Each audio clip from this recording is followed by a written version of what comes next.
Hello guys and welcome back to How to Maximize. For today's video, I'll show you how to block a customer on Shopify. To start this tutorial, open and locate your internet browser in your PC, laptop, or Mac. Once you're already in your internet browser, you will need to log in to myshopify.com with your account to easily follow the instructions and tutorial.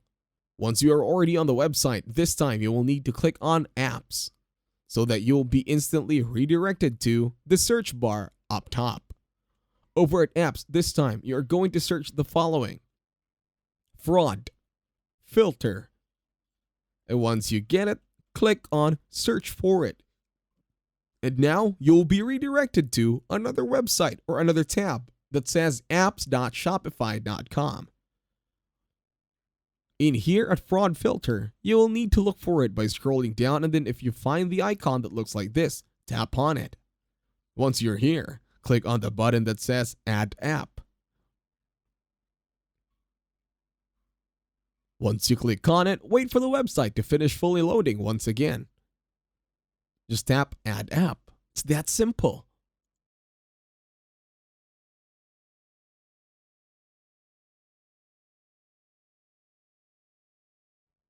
After waiting for a few seconds for the My Shopify application to finish loading on your internet browser once again, you will now be redirected to the installation process.